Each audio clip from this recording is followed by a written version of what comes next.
wabarakatuh. Waalaikumsalam. Selamat sore. Assalamualaikum warahmatullahi wabarakatuh. Salam sejahtera kepada semua yang hadir di sini.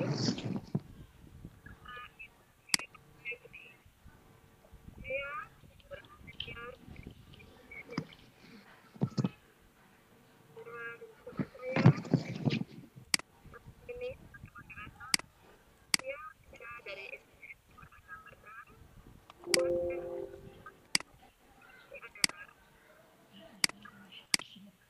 BPIT atau Batam dengan macam display club. Jadi yang luar biasa ya Bapak Ibu. Baiklah Bapak Ibu, saya bantu KFC. Untuk acara selanjutnya, saya serahkan kepada moderator kami. Silakan Ibu Siti Agusrini. Terima kasih Bu Niar. Assalamualaikum warahmatullahi wabarakatuh. Terima kasih Bapak Ibu yang telah bergabung pada kegiatan kita kali ini, yaitu pada seminar yang akan disajikan oleh Ibu Farida dengan judul Display Kelas. Baiklah Bapak Ibu, mari kita mendengarkan dan menyimak bersama apa yang akan disajikan oleh Ibu Farida. Kepada Ibu Ida dipersilahkan.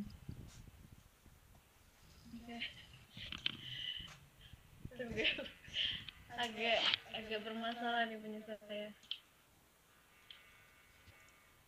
Salah ini.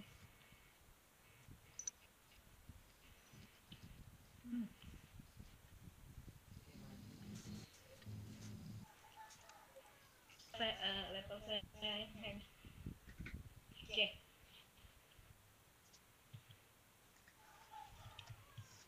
Assalamualaikum warahmatullahi wabarakatuh. Waalaikumsalam. Alhamdulillah hari ini akhirnya bisa juga ya membawakan materi display class, walaupun ya banyak terlambat ya tadi, mohon maaf agak bermasalah dengan koneksi, jadi akhirnya bisa masuk juga. Jadi karena waktunya udah banyak terpakai, jadi langsung selesai aja ya Bu ya. Bismillahirrahmanirrahim. Jadi saya akan membawakan materi tentang display class. Oke, sini ada gambar pertama, kita bisa lihat. Kemudian gambar yang, nah, gambar pertama dengan gambar yang kedua. Pastinya ada perbedaan ya dengan gambar tersebut. Apakah gambar pertama lebih menarik kita atau gambar kedua yang lebih menarik perhatian kita? Nah, pastinya gambar yang nomor 2. Oke, ya benar, gambar nomor 2. Nah, apa sih kondisi dari ketika kita melihat gambar tersebut? Apakah marah, gembira, sedih, kesal, lelah, lapar, haus, cerah, atau demam, ataupun ngantuk? Nah, pasti kondisi pertama kita merasa, ih kok kayak gitu banget sih gitu kan, pasti merasa kesal gitu, marah gitu ya. Kemudian kayak nggak menarik banget nih kelas gitu ya. Kemudian dibandingkan dengan gambar kedua, wih keren ya gambarnya, kelasnya kayaknya betah nih di dalamnya. Nah, seperti itulah kondisi kita ketika kita memasuki suasana kelas yang sudah tersusun rapi. Nah itu, kemudian, nah jadi display class itu adalah merancang pembelajaran, merancang kelas, baik itu dari tempat duduknya, baik itu dari tata ruangnya, letak dari pajang-pajangannya, ataupun dari kira-kira di mana nih ada pojok baca, di mana nih ada anak-anak bisa berinteraksi dengan gurunya, ataupun anak-anak bisa bergerak gitu kan. Nah itu adalah fungsi dari display class. Nah, manfaatnya salah satunya adalah membuat gagasan abstrak menjadi konkret. Nah, jadi kalau misalnya kita ngelihat kelas yang putih biasa gitu kan, nggak ada pajangan apapun, kemudian kalaupun ada itu biasanya foto pahlawan, kemudian foto presiden dan Pancasila. Nah, biasanya seperti itu aja gitu ya. Nah, tapi ketika ada display kelas kita udah tertata, ada pajangan anak-anaknya, nah jadi yang tadinya abstrak menjadi konkret gitu. Kayaknya ini bisa memunculkan ide-ide juga nih gitu kan. Nah, kemudian yang kedua adalah motivasi siswa. Jadi siswa lebih bersemangat untuk sekolah. Nah, mungkin kalau Bapak dan Ibu juga sudah membuat display kelas di kelasnya, jadi anak-anak juga pasti terpacu. Ayo cepat-cepat ke kelas gitu kan. Nah, anak-anak saya seperti itu juga gitu. Jadi ketika melihat kelasnya, banyak pajangan nih, banyak yang warna-warni nih, keren gitu kan. Dan juga ketika di sekolah saya ya SD Tia Tauba, hampir semua kelas itu memiliki display kelas. Nah, jadi kita anak-anak mungkin udah biasa gitu ya, tapi pasti mereka mencari mana sih display yang keren gitu kan. Nah, itu biasanya mereka membandingkan tuh. Ini ustazah, display yang di kelas ini keren loh ustazah. Ayo kita buat ustazah. Tapi kalau saya sih nggak mau mencontek, benar-benar mencontek ya. Jadi saya tipikal orang yang kalau bisa, kalaupun kita mencontek, kita harus modifikasinya lagi.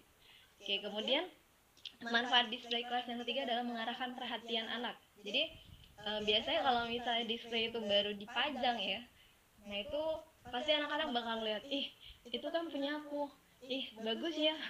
Jadi ketika pajangan itu dipajang, maka itu perhatiannya juga tertuju pada itu, semangatnya juga menjadi lebih tinggi lagi. Nah, kemudian yang keempat, mengulang informasi dalam format dan bentuk yang berbeda.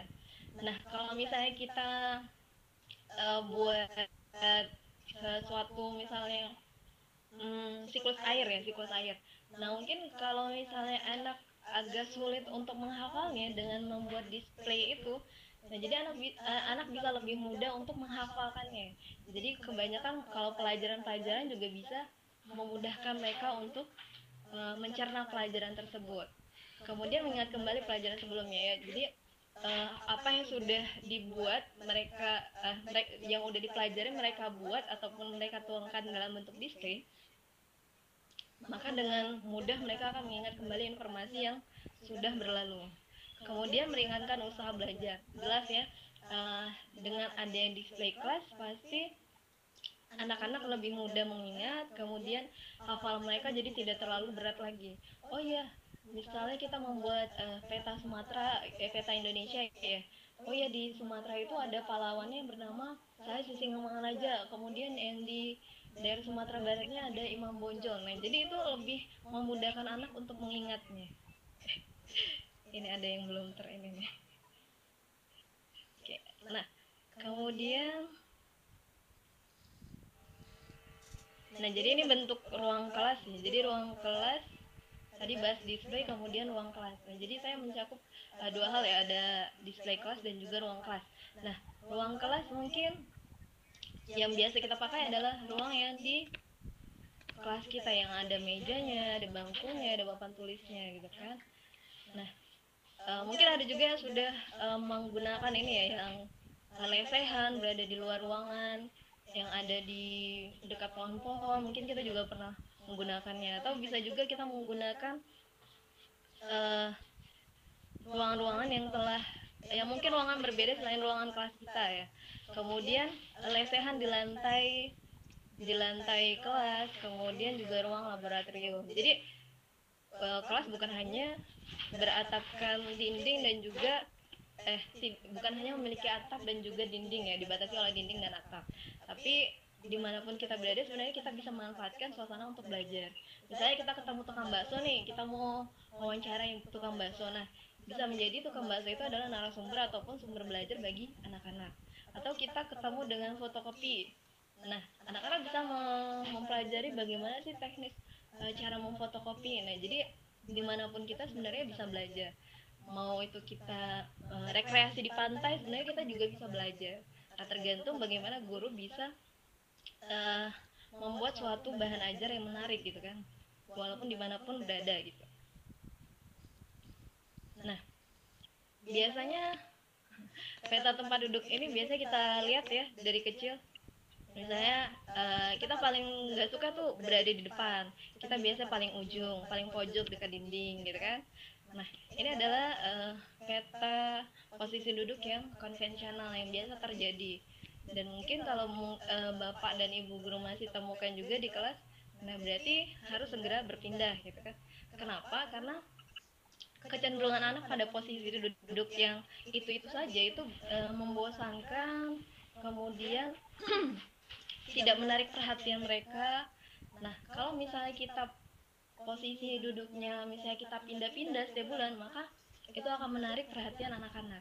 Ustazah, anak saya bilang, Ustazah gimana kalau misalnya kita buat seperti ini? Ustazah, bagaimana kalau misalnya duduk seperti ini? Nah, jadi mereka bakal punya kreativitas untuk mengubah tempat duduknya. Jadi akan lebih menarik mereka, akan lebih memotivasi semangat mereka juga. Oke. Nah, jadi ini adalah salah satu formasi ya, namanya formasi chevron. Jadi ini sangat membantu mengurangi jarak baik antara siswa maupun jarak antara siswa dan guru. Dengan demikian siswa dan guru punya pandangan lebih baik terhadap lingkungan kelas dan siswa. Siswa berperan sebagai aktif dalam pembelajaran kelas. Formasi ini memberikan sudut pandang baru bagi siswa sehingga mereka mampu menjalani proses belajar mengajar dengan antusias, menyenangkan dan terfokus. Kemudian ada formasi periferal. Jika guru menginginkan siswa memiliki ruang pribadi untuk menulis, hendaknya digunakan formasi periferal. Oke. Kemudian formasi lingkaran. Formasi lingkaran menempatkan susunan melingkar tanpa menggunakan meja dan kursi. Formasi ini digunakan untuk melakukan pembelajaran dalam satu kelompok dan guru berperan untuk membimbing dan menekan berlangsungnya pembelajaran. Kemudian formasi kelompok untuk kelompok. Nah, jadi menempatkan beberapa kelompok yang duduk dalam satu meja persegi berukuran besar, atau bisa juga dengan membuat beberapa meja menjadikan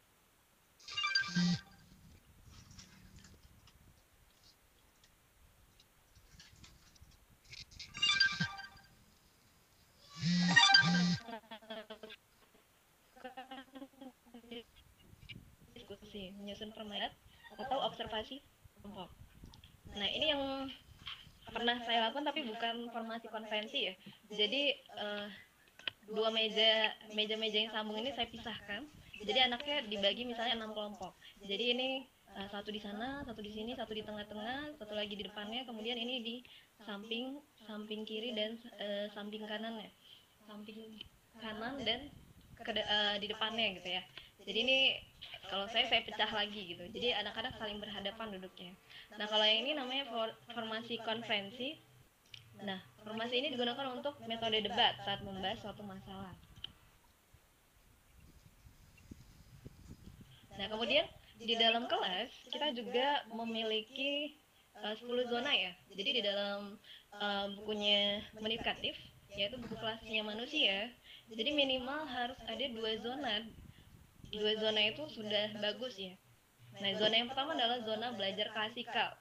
Biasanya yang sedang terjadi pada kelas kita ya, belajar klasikal ya. Kemudian zona belajar kelompok. Nah, jadi ada kelompok-kelompok yang dibentuk ketika terjadi pembelajaran. Kemudian ada zona menulis, zona puisi, zona seni, OHP atau visual, area membaca terpadu atau sering disebut dengan sudut baca, kemudian papan tempel, kemudian arena membaca atau pojok baca, kemudian arena membaca terpandu. Nah, untuk lebih jelasnya ini ada, jadi di sini ada area audio, kemudian papan bagan, kemudian area membaca terpandu, kemudian area seni, arena ABC atau arena kreativitas ya, kemudian ada arena puisi, kemudian ada arena menulis, OHP. Nah, ini adalah arena pembelajaran klasikalnya ya. Kemudian area membaca dan area membaca terpandu. Nah, ini ada papan tempelnya. Nah, jadi kalau misalnya ada 2 zona di dalam kelas kita itu berarti udah bagus. Nah, kalau saya yang ada di kelas itu masih 2 zona juga ya, zona sudut baca atau pojok baca, zona tempel juga ada, kemudian zona kelompok. Jadi ada 3 berarti ya. Jadi ada 3 zona yang saya gunakan di dalam kelas saya.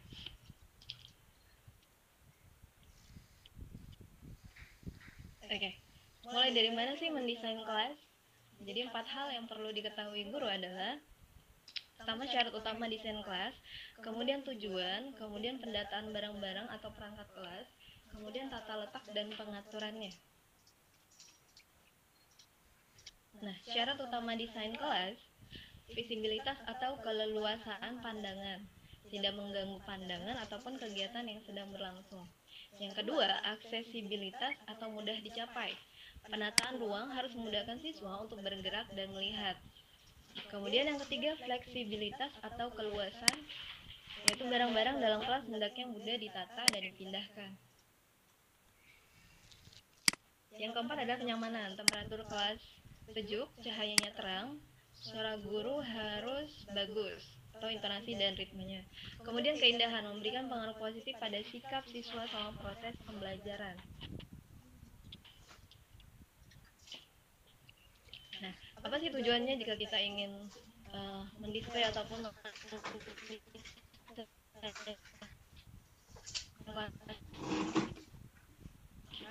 Nah, yang pertama adalah saya ingin monitor segala aktivitas. Pastikan Anda duduk di samping kelas dengan pandangan tidak terhalang partisi ataupun lemari. Yang kedua, saya ingin siswa memiliki akses yang mudah terhadap peralatan yang ada. Letakkan peralatan siswa di mejanya sesuai dengan pelajaran yang berlangsung. Kemudian hal-hal yang perlu diperhatikan dalam penataan kelas adalah membuat suasana belajar menyenangkan, menyediakan sumber belajar yang cukup, memudahkan siswa mengakses sumber belajar dan informasi, serta tidak membahayakan. Kemudian menghargai proses dan hasil belajar. Nah, apa saja yang perlu ada di dalam kelas? Yang pertama adalah perabotan. Jelas ada ya. Kita memiliki kursi, meja, papan tulis, jam, kemudian foto presiden, lemari, ataupun ada yang sudah memiliki papan display mungkin. Nah, kemudian ada juga sudut baca, data kelas, sumber belajar, yaitu berupa buku-buku ya. Kemudian pajangan hasil karya dan belajar siswa. Nah, apapun jenis karya siswa itu harus dipajangkan. Mau itu baik, mau itu buruk, mau itu yang berantakan sekalipun, nah itu harus dipajang. Kemudian sudut penghargaan, ada sudut yang digunakan untuk menghargai kreasi siswa. Kemudian portofolio siswa, jadi nilai-nilai ulangan mereka kita susun menjadi tempat mungkin ada cantolan-cantolannya untuk berupa map ya. Di map itu dicantolkan, kemudian diberikan nama, jadi portofolio siswa terlihat apakah bentuk ulangan, bentuk tugas-tugas mereka. Nah, kita masukkan dalam portofolio siswa. Kemudian ada hiasan ruang atau displaynya, jadi kita desain semenarik mungkin bagaimana cara meletakkan juga ya, meletakkan pajangan-pajangan siswa agar lebih menarik juga. Nah, apa saja sih yang bisa didisplay? Nah, yang pertama adalah hasil kerja anak, yaitu tulisan anak berupa cerita, puisi, laporan pengamatan, kamus materi per kelompok atau individu. Yang kedua, hasil kerajinan yang mengandung kreativitas berupa gambar, grafik hasil belajar anak, prestasi anak, dan portofolio. Kemudian pajangan lainnya apa sih? Bisa slogan, kata-kata motivasi, dan yel-yel kelas. Nah, saya pajangan lain ini ada semua ya. Slogan saya punya, kemudian kata-kata motivasi juga ada, kemudian yel-yel kelas juga saya ada. Tapi saya orangnya jarang mendokumentasikan, jadi nanti deh saya iniin paling mungkin sekilas ya. Jarang mendokumentasikan, jadi tidak bisa terpampang semuanya. Nah, kemudian cara memajang. Pajangannya hendaknya bersih, menarik, dan rapi. Pajangan dapat ditempel di dinding atau di pintu masuk, digantung di langit-langit, jendela, atau di atas meja yang disediakan untuk majang karya siswa. Manfaatkan lemari anak atau jika ada. Hasil karya anak, portofolio ditempatkan di tempat yang mudah dijangkau anak. Slogan, yel-yel, kata-kata motivasi diletakkan di posisi yang tinggi atau digantung di langit-langit.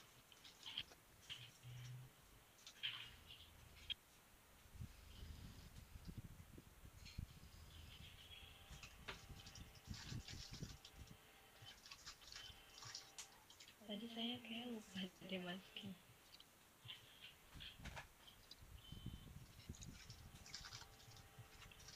Oke, dulu.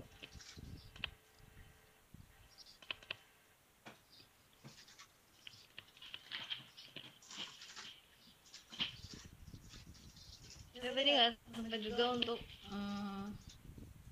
meletakkan ini ya, meletakkan foto-foto di kelas saya. Ya walaupun mungkin belum terlalu kelihatan gimana sih display kelasnya sebenarnya gitu ya. Iya.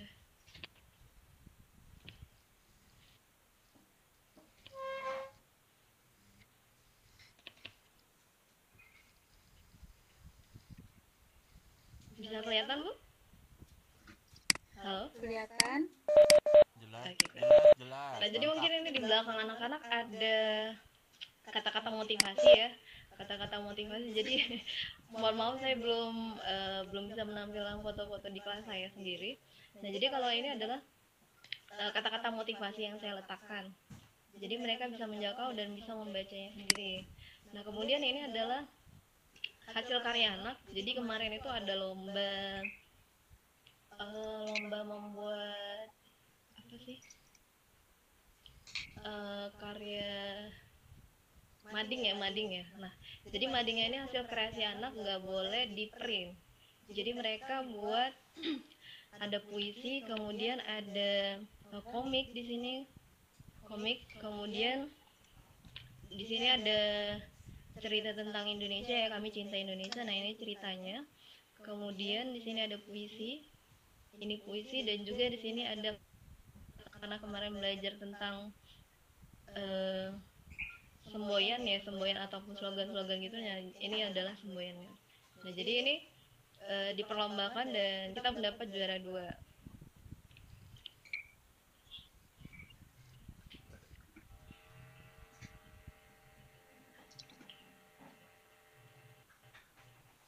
Nah, ini juga kerja siswa juga ya. Jadi kemarin kami membuat perlawanan bangsa Indonesia terhadap penjajah. Nah, jadi kalau yang ini petanya saya print, kemudian ini tulisan anak-anak, dan ini styrofoam. Yang kuning ini styrofoam. Nah, jadi ini adalah proses anak-anak membuat ya. Nah, ini anak-anak membuat sendiri. Nah, ini jadi ada tulisannya, tulisan tentang perlawanan. Jadi karena kita bercerita tentang perlawanan rakyat Indonesia, jadi mereka membuat cerita dan juga tanggalnya. Jadi di mana misalnya ada cerita tentang Imam Bonjol berarti di Sumatera Barat, maka mereka akan membuat ceritanya dan juga tahunnya di sini. Nah, jadi mereka juga senang mengerjakan display gitu ya.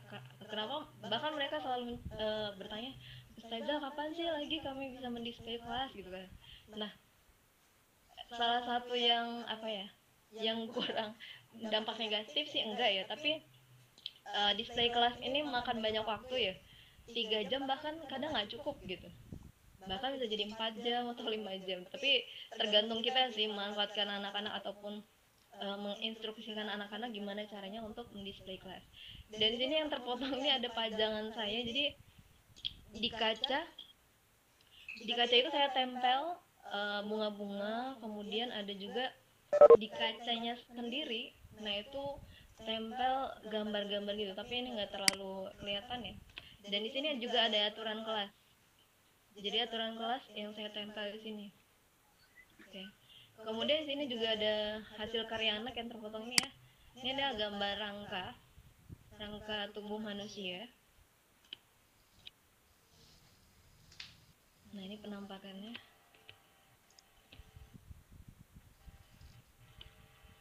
Oke. Jadi karena ini ada 6 kelompok, jadi kemarin ada 10 kelompok ya, digabung jadi 9 kelompok, jadi ada 6 tentang perlawanan, 6 lagi tentang kejadian heroik di Indonesia.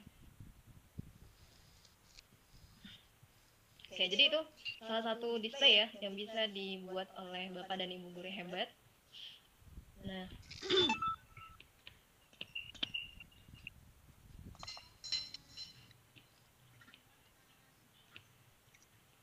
saya cek kembali.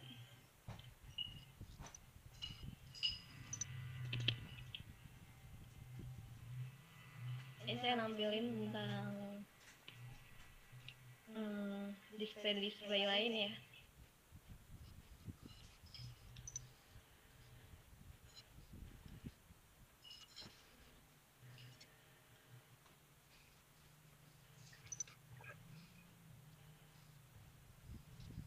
Nah, kalau di sekolah saya sendiri display itu diperlombakan ya. Jadi kepala sekolah dan direktur pendidikan eh, akan mengecek setiap kelas, kemudian mereka akan menilai setiap kelas itu mana sih yang terbaik gitu kan, dari pajangannya, kemudian dari tata letaknya, apakah itu alat-alat kebersihan, kemudian di mana letak pajangan-pajangan anaknya, apakah itu sudah tersusun rapi atau tidak gitu kan. Kemudian dari susunan letak meja dan kursinya, jadi itu juga dinilai sama mereka.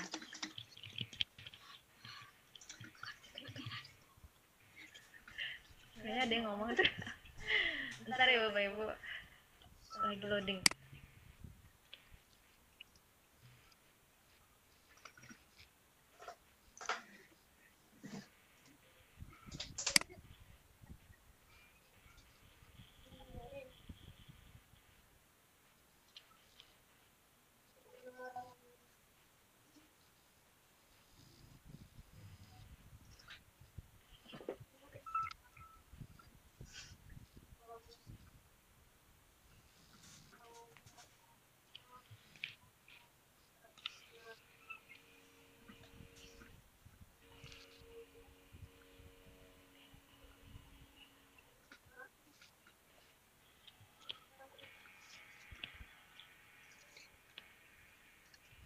Nah, jadi ini ada display SMP juga ya. Loadingnya lama. Wow.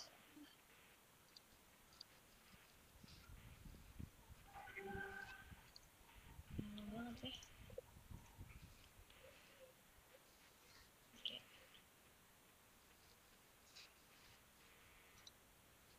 Nah, ini desain dari siswa kelas 9 SMP ya.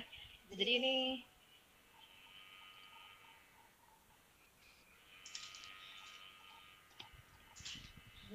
adalah desain mereka, apa sih jenisnya, karikatur gitu ya, jenis karikatur gitu deh. Dan ini pemenang di SMP sendiri ya. Jadi mereka menggunakan kertas karton, kemudian menggunakan spidol warna kan. Kemudian mereka sendiri yang ngedesain. Jadi benar-benar kreatif ya.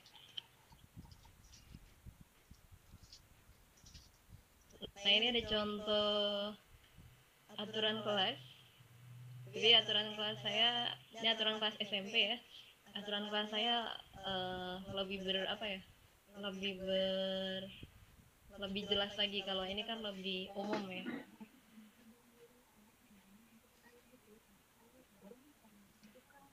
Ini juga bisa digunakan jadi pajangan seperti itu ya, pajangan hasil karya anak. Mungkin bisa ditulis tentang cita-citanya, ataupun bisa menjadi target nilai yang mungkin dibuat seperti itu ya. Nah, kemudian ini pojok baca ya dari SMP juga ya. Nah, kalau saya menggunakan yang ini. Nah, gambar-gambar ini supaya menarik gitu. Nah, ini mereka siswa SMP-nya sendiri yang membuat kotak-kotak ini dari triplek ya, dari papan triplek. Nah, ini tadi karikatur mereka. Nah, karikatur terpotong ya.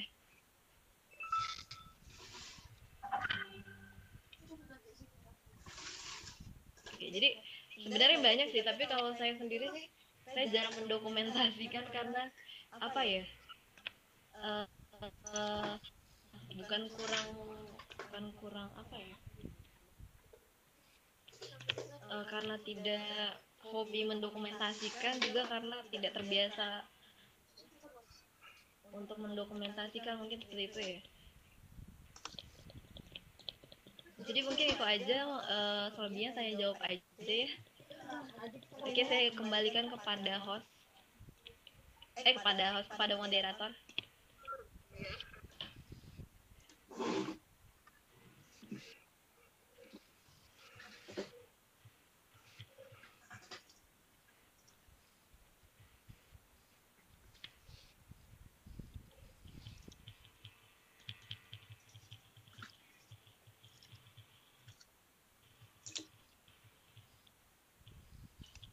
Silakan Ibu moderator.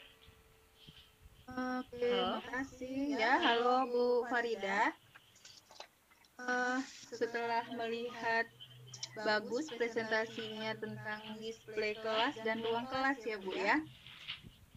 Barangkali Agak cepat. ini yang pesertanya Buniar sebagai host, Pak Bahar dengan Pak Said. Apakah ada pertanyaan? Mana tahu Bapak Ibu mau bertanya? Dipersilakan. Wow, sangat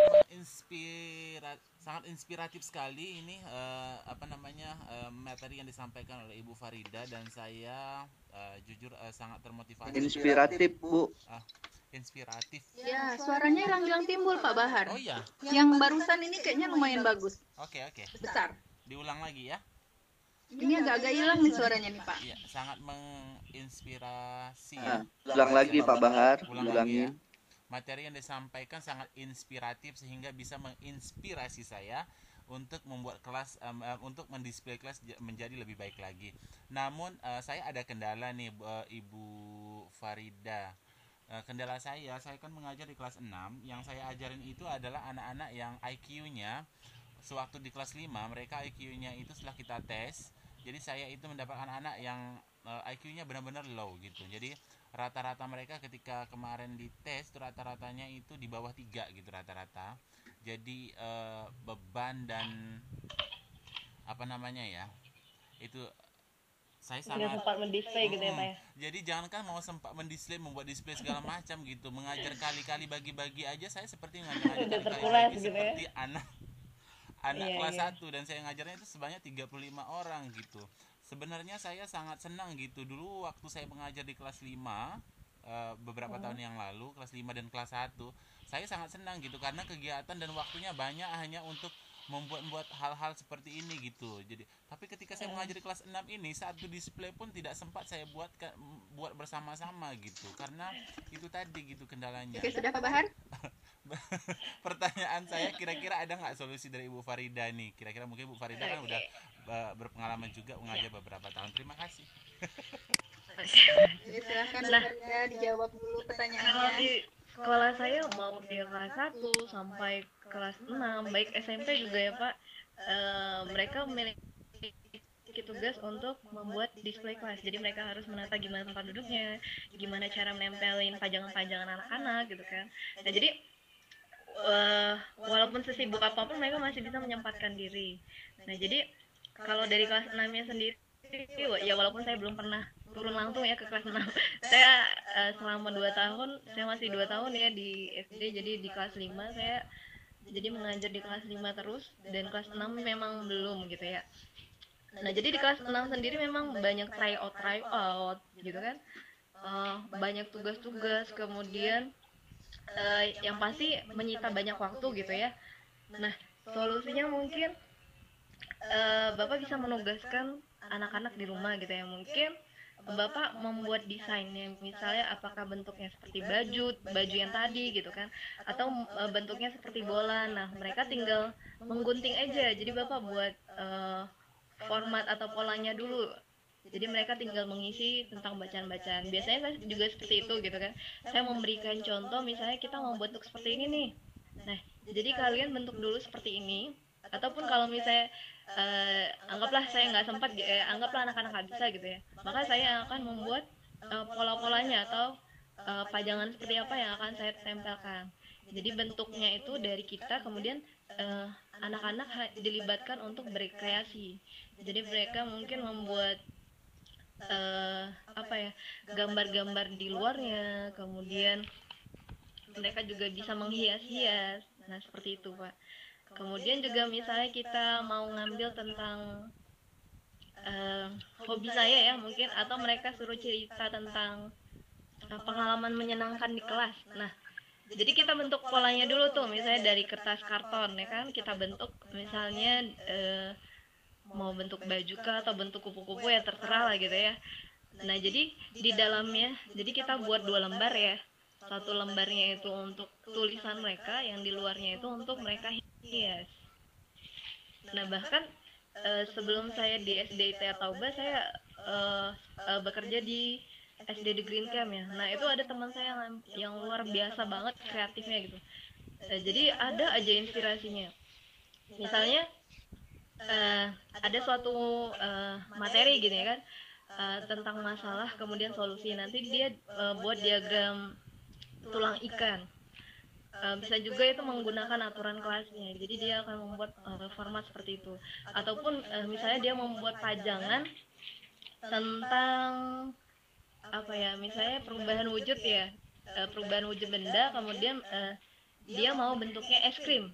Nah jadi dia tinggal buat apa sih, bentuk, nggak bentuk elips ya, atau bentuk setengah lingkaran tapi agak memanjang gitu, kayak es krim gitu kan.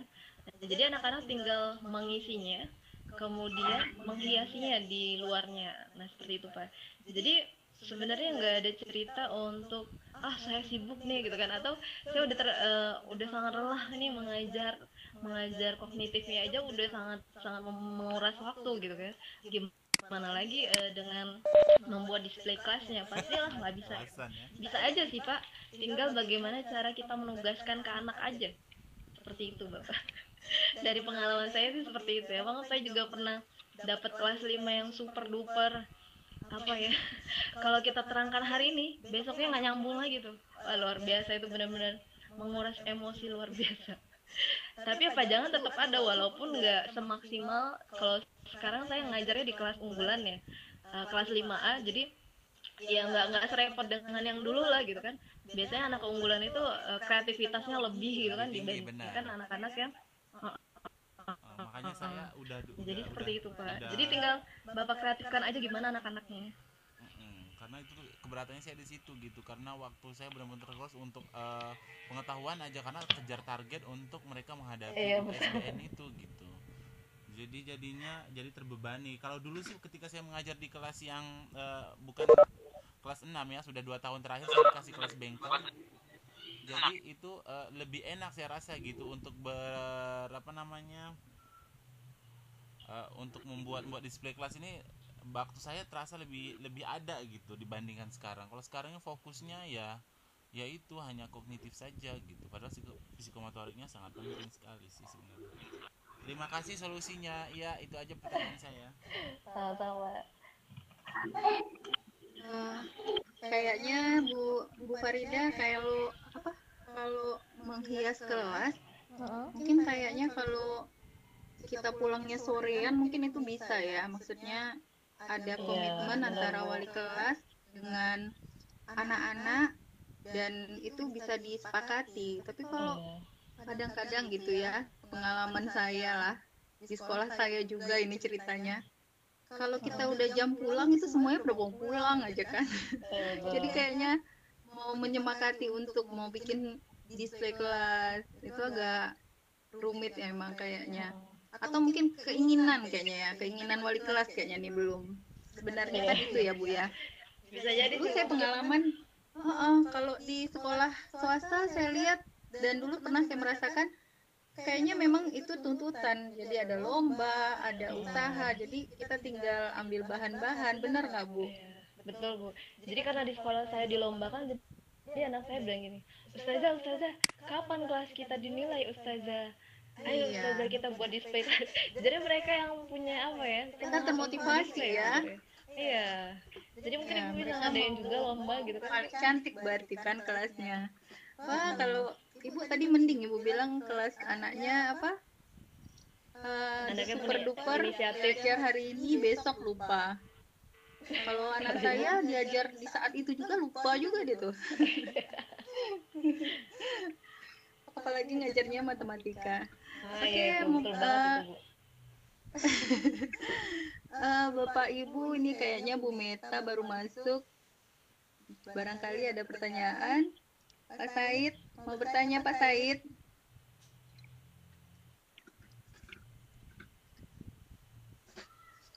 Kalau tidak ada, saya boleh bertanya Bu. Boleh Bu. Boleh. Tanya. Ini Bu Farida, saya mau tanya. Tadi saya lihat ada zona aktivitas lengkap di kelas ya kan? Ada ruang, ada pojokan anak-anak itu untuk itu ya betul ya ini berarti ada untuk berapa anak ya yang bisa dibuat begini. Yang pojok ya Bu ya? Pojok baca ya? Kan kayaknya istilahnya kalau kelas lengkap begini dengan jumlah siswa 41, 42 kan kayaknya nggak mungkin kan. Palingan masuk dengan pojok, kalau kan sekarang kan kita harus ada pojok baca, area baca gitu kan, literasi itu. Terus berarti kalau mau dimodelkan begini nih kayaknya kelasnya benar-benar harus gede ya kan. Ini kan idealnya ya. Kelas saya juga nggak mungkin saya bentuk seperti ini. Jadi ya yang pasti ada 2 zona, berarti itu udah bagus ya kata Munifikatif. Ya setidaknya ada 2 zona deh, ada sudut baca, yang pasti tempelan pasti ada kan Bu ya di kelas.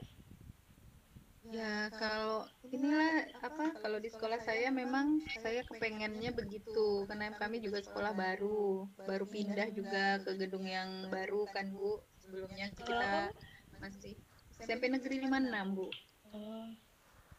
Sebelumnya kita masih menumpang di SD 010 di Tiban lama.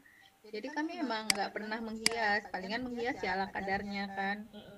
Tapi sekarang memang sangat menarik kan, itu memang menginspirasi saya untuk menghias kelas karena kan memang kayaknya bagus.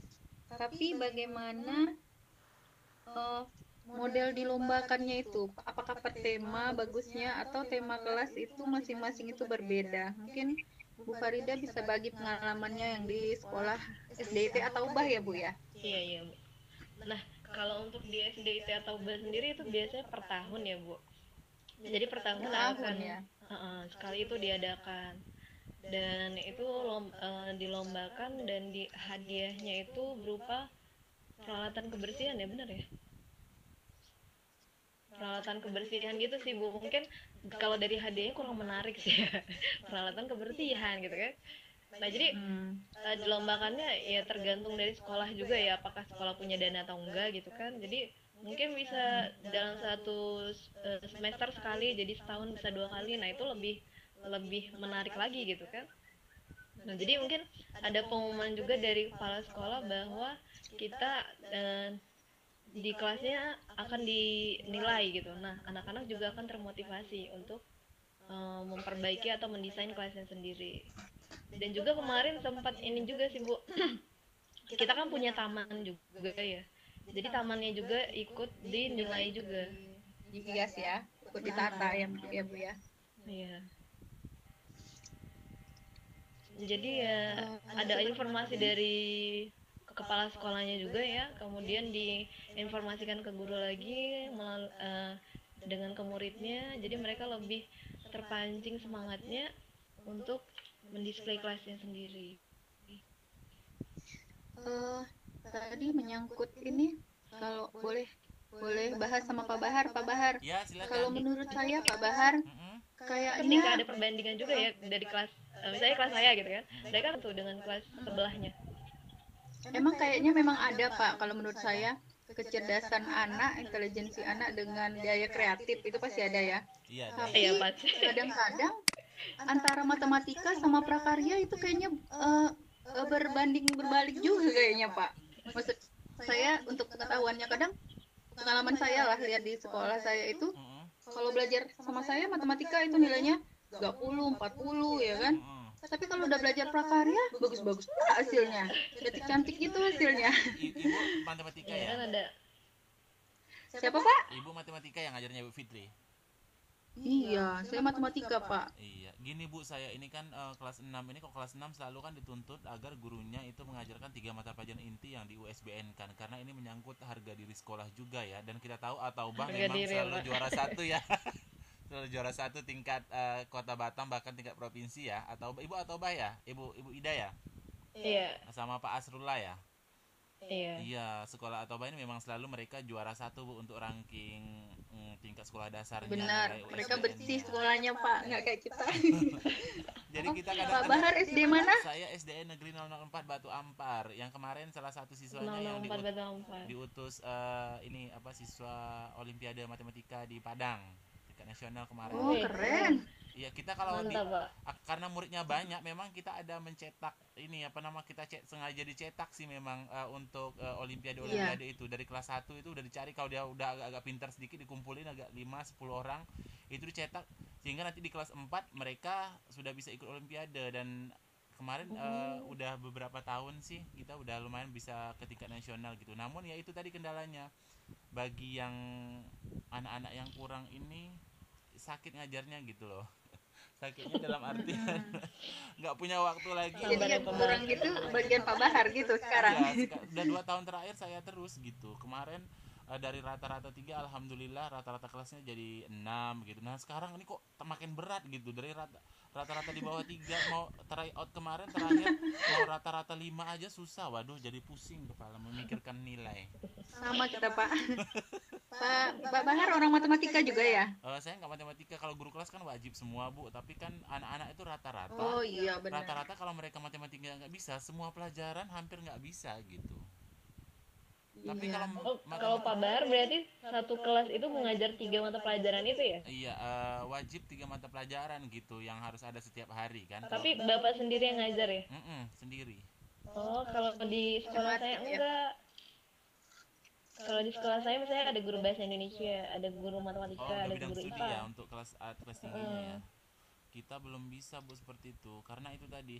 Karena sih kalau menurut saya sudah saya lakukan penelitian ya. Ini mungkin hampir saya buat makalahnya tentang penelitian.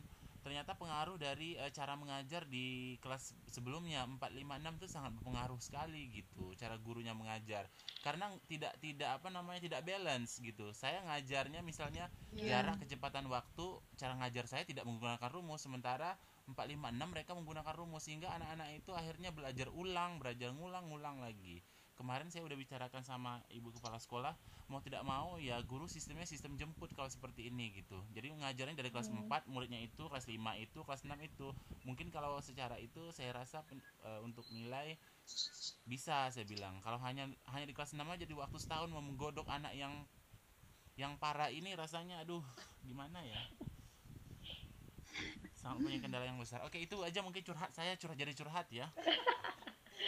Jadi curhat kita ya Pak, benar. Tapi Karena kayaknya tadi, jadi amal soleh buat kita Pak kalau mereka jadi orang. Insya Allah. Itu aja, terima kasih.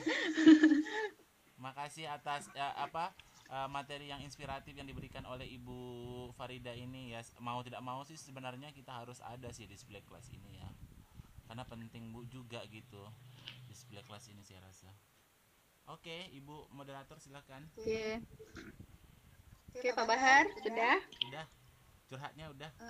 Baiklah Bapak Ibu guru hebat Kepri. Karena waktu sudah jam 6 lewat, berarti kita sudahi saja. Tadi Bu Farida sudah menjelaskan bagaimana tentang display kelas yang bagus dengan tujuan dan manfaatnya supaya anak-anak lebih termotivasi dalam belajar, kemudian memudahkan mereka untuk berimajinasi, memotivasi mereka, kemudian sebaiknya maka maaf Bu, maaf sebelum ditutup, maaf saya ingatkan lagi sebelum ditutup saya ingatkan lagi pemateri, saya minta fotonya ya di Japri pemateri. Karena saya mau bikin flyernya. Terima kasih. Maaf Bu ya. Oke Pak Said, nggak apa-apa. Kemudian tadi udah menjelaskan semua soal dari macam-macam tempat duduk, ruang kelas dan lain-lainnya. Dan terima kasih banyak kepada Bu Farida yang sudah menjelaskan. Semoga bermanfaat bagi kami dan menjadi inspirasi untuk sekolah kita masing-masing. Saya kembalikan kepada Bu Rahmadaniar. Silakan Bu Rahmadaniar. Ibu Fitri Agusrini. Alhamdulillah. Setelah kita dengarkan dan saksikan apa yang telah dipaparkan oleh Ibu Farida, ternyata banyak sekali ya Bapak Ibu manfaatnya. Bapak Ibu guru hebat PMI. Semoga kita bisa mengaplikasikannya juga di ruang kelas kita masing-masing ya. Baiklah Bapak Ibu, karena waktu juga sudah habis. Saya tutup sesi ini. Saya aturkan terima kasih. Wabillahi taufiq wal hidayah. Wassalamualaikum warahmatullahi wabarakatuh.